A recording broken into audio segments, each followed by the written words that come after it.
good? Good. You'll have in front of you a simple snapshot, and of course you can get details as you need them, or I'm happy to meet anytime one-on-one. I'm going to go through this in more detail, but what this is a summary of our 2018-19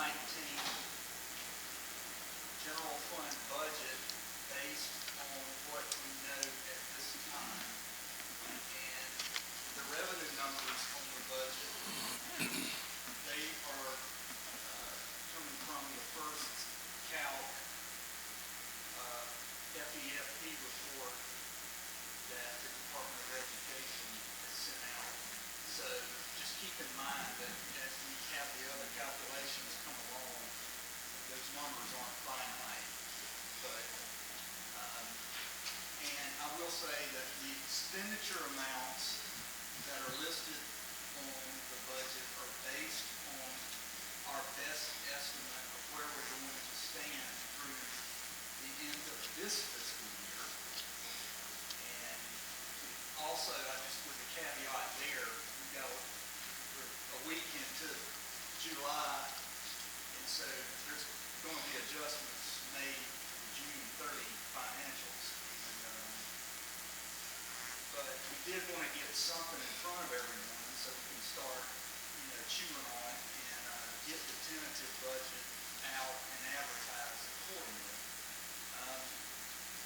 On page 1 there, you'll see page 1 is the general fund budget summary. Page 2 is just kind of laying out the first calc 2018-19 numbers that you'll see in the far right column as distributed from the state, and I'll walk through that report in just a few minutes. But page 1, you'll see the first column there is just our tentative budget that we've prepared right now. And what we did is we laid out the 17-18. Oh gosh.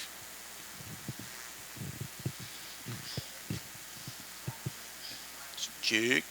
That's not working now. Hello. Song. It is on. Okay, I'll talk into it better. What I did is I laid out the fiscal year, the 2017-18 revised budget, and also the fiscal year end 2017 budget, just as a comparison to look at. You'll see that our total revenues we're budgeting based on this first calc FEFP is the $21,537,797. That includes, if you look down to where it says local, that is our projected taxes we'll generate locally. The federal through state, the $65,000 is basically the Medicaid reimbursements that we get. And again, that could change, but I think that's a conservative number. Then you'll see down there where it says non-revenue sources. Well, basically that's various other items that come through as revenues. Let's say investment interest on our SBA account, and other items that we may generate during the year. But that number stays pretty consistent year over year. If you look down, and again, the expenditures are based on what we're projecting through the end of this fiscal year. And keep in mind that this is a budget for next year, but I just feel like we've got to hold our expenditures to no more than we've had this year, if not better. We can't, we just, and that's why I didn't project any increases there, because I think we were a little high on our expenditures this year on some items. And again, I'll be glad to dig into any of the line items or share any of the information, but keep in mind, being a week past the end of the year, I don't want to get too finite on things. If you go to page 2, you can kind of see what the state's projecting for our FEFP. If you look at the far right column, you'll see that we've got a slight bump up in our FTEs, and even though the base funding only went up like 47 cents, 43, something like that, you will see that the base total unweighted FTE student funding is going up roughly $250, and that's based on a lot of different factors. But what that does is it just takes you down through the line items as they're broken out into different categories from the state, and you'll see that our gross state and local FEFP is projected to be $17,451,203, and that is an increase, obviously, over the fourth calc for this past year, which was $16,565,197. If everything else is, it traditionally bumps up a little bit, and you'll see that our property taxes are projected at $3,572,751, and the total state and local funding $20,795,444 versus $19,818,376 at the last calc of 2017-18. I'm probably getting into too much details, but it's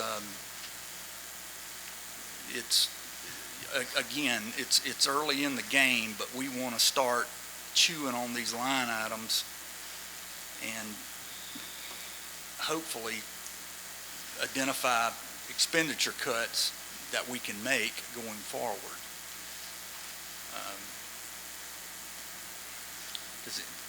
Again, I'll be glad to answer any questions or find any answers. Yeah. You said you want to hold the expenditures like last year or better.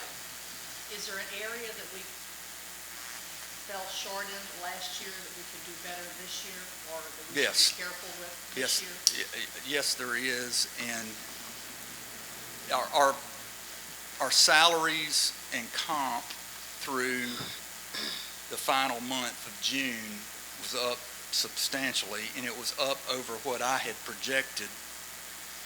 And of course, that's a good place to spend money, but we have to be careful in going forward that what we've got to do, and we've done a better job of it, is we've got to be sure we capture everyone that we legally can through a grant-funded position if possible. And we do have a new federal funds person here that worked at DOE, and she's already helped me quite a bit identify some areas.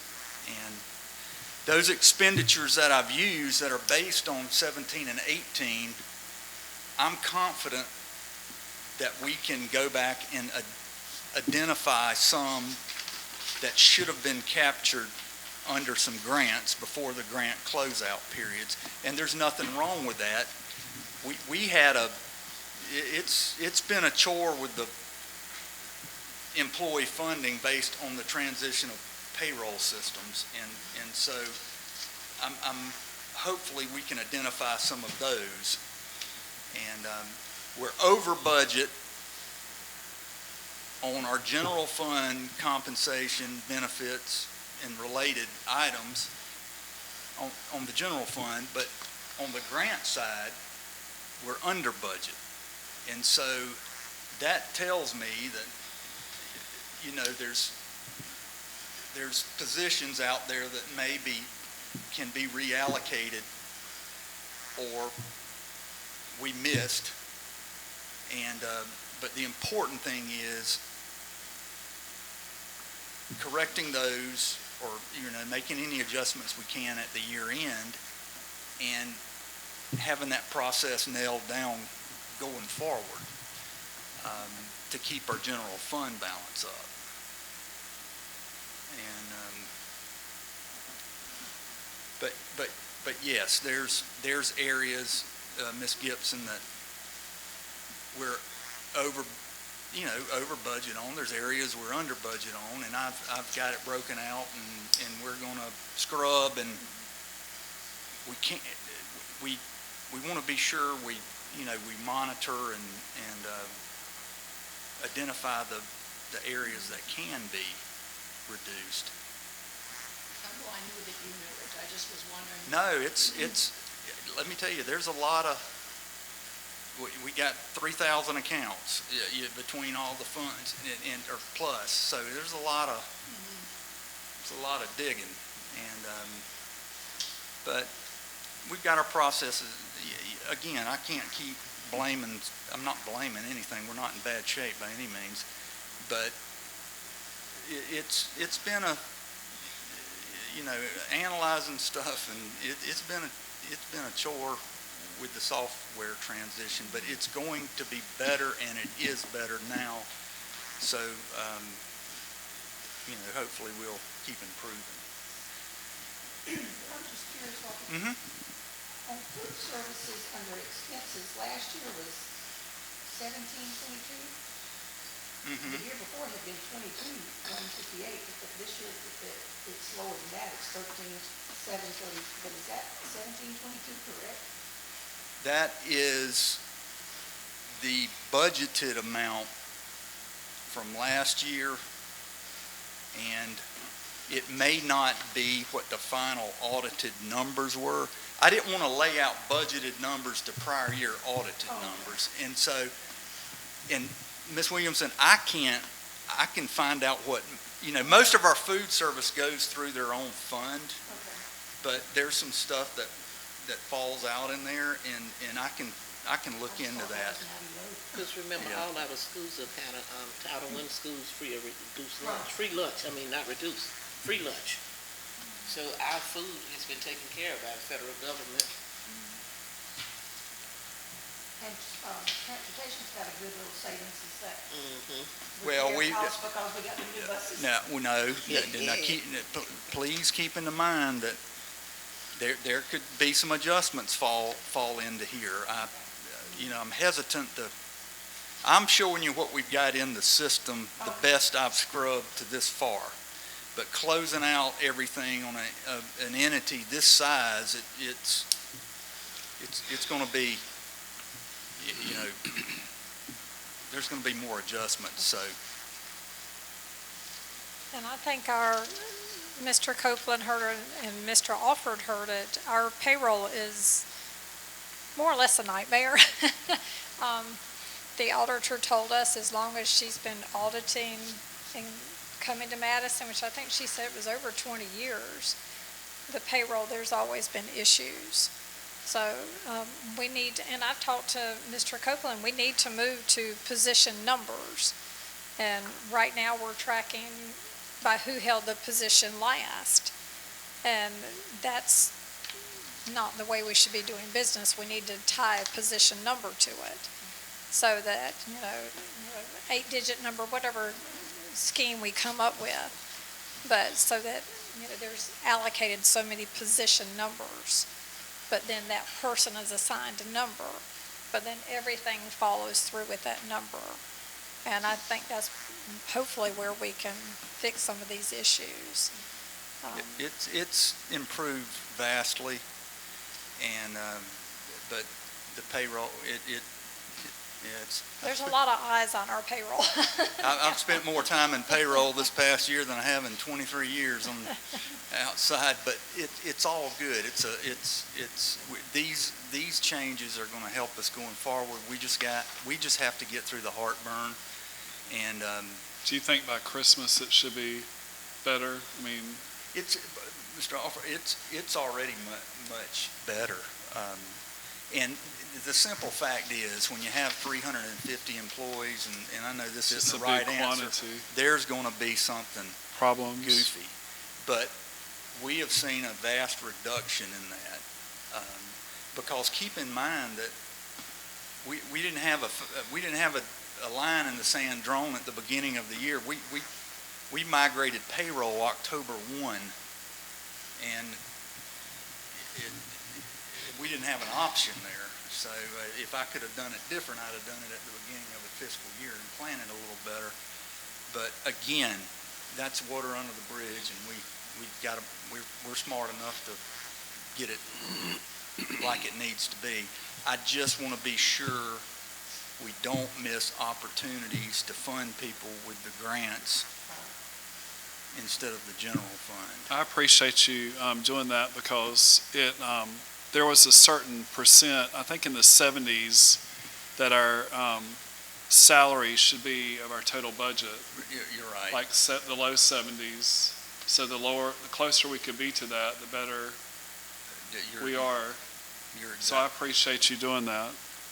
I have one question concerning the school recognition money.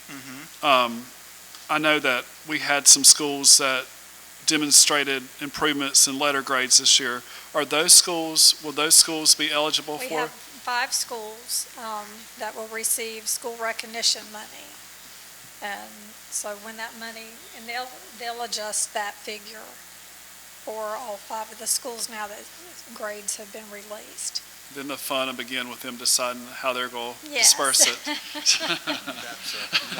I kept telling the principals they need to do it before the end of the year, and they need to. Yeah, they need to go ahead and, they need to probably, when they go back to school, start having that conversation with their staff and faculty, because that will turn into a major I was telling them in problem. March the SAC needed to meet, the schools needed to decide, because it has to be voted on. Right.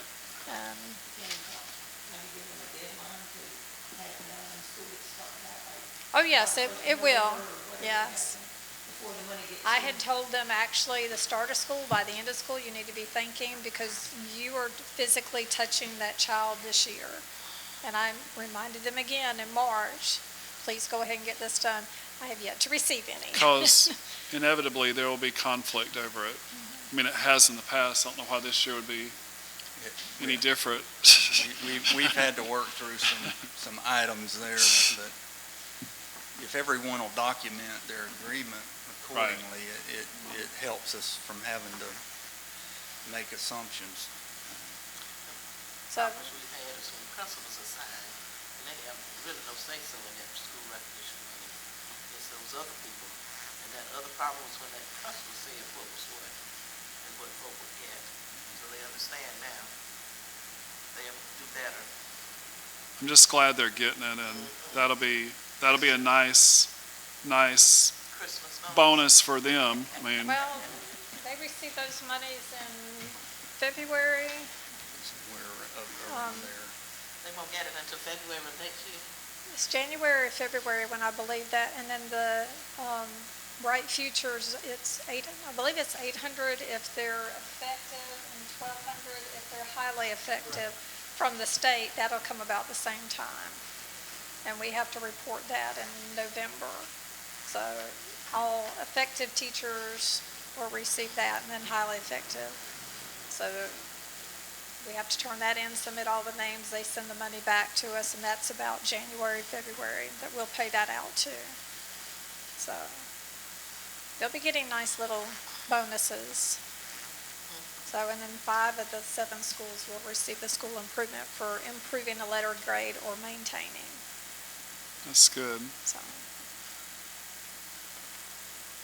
Well, again, we've got some expenditures through the end of the year that are higher than I expected, and I just want to say we're digging into some stuff, because with the new software, like our benefits they look a little bit out of line to me, and so there are details, and it's like that anywhere. I mean, you just have to pick through it. So again, I'm providing you what we have, and hopefully we'll find some year-end adjustments that make the numbers better, and maybe we can, before we do our final budget, we can have a better feel of some cost savings that we can take off of this tentative budget.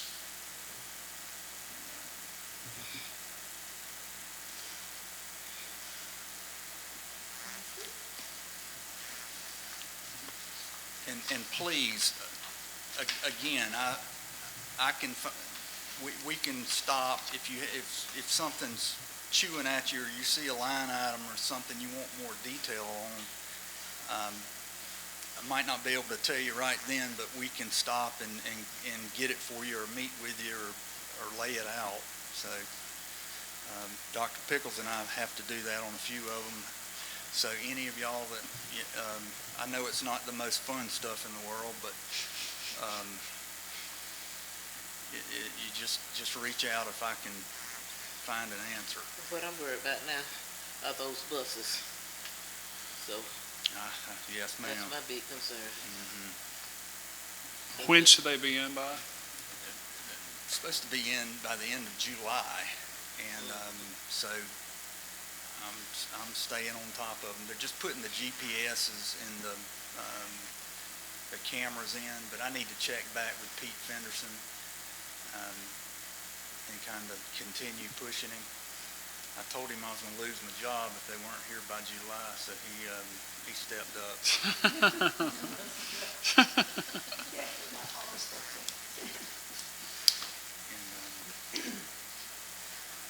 But again, with the variable out there on the central school that's no longer a variable, I just think we made the right decision. And we need buses regardless, but there was a lot of things that... But does that mean we can get more than the ones we ordered? Pardon me? Yeah.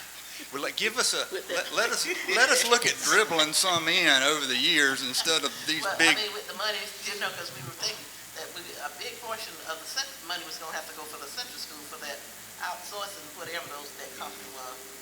But we saved that money. Well, not all of it. We still have to continue our agreement for the second year, because we still have to have them as a partner. In fact, I should see Ms. Silva at this meeting, this NEFAC meeting, and have to finish negotiating that contract. It will not be, it cost us as much.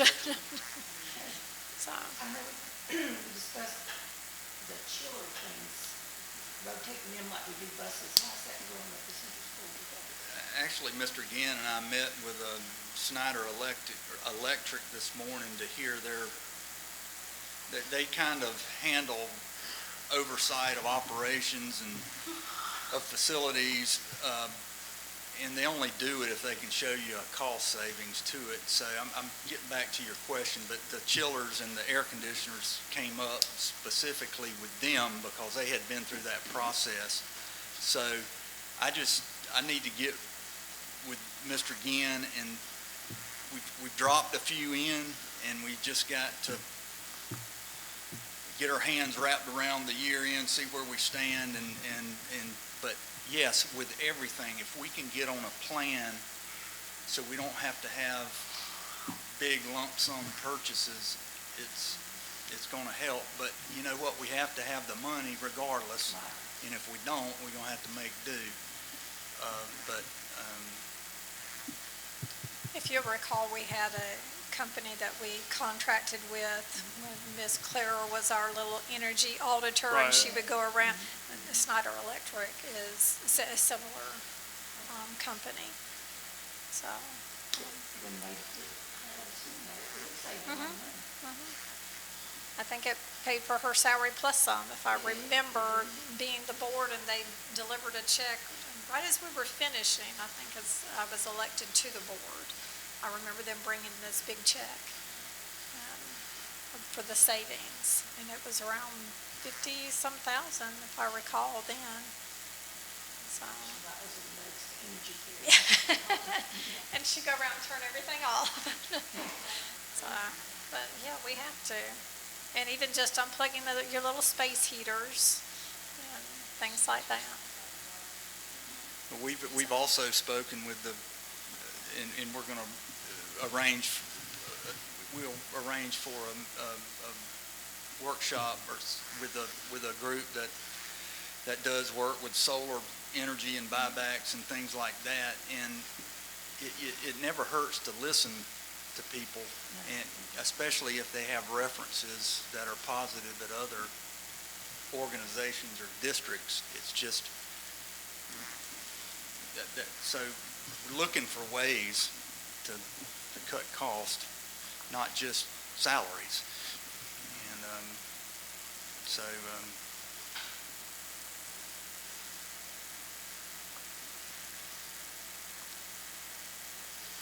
Any more questions? I don't have any. I don't have any. I don't. Mr. Yetter? I don't have any. No. We thank you very much, Mr. Copeland. Thank you. thank y'all. Thank you, Mr. Keeping Copeland. us on track. and Thank giving you. us all the numbers that we need. Still got work to do, but Always.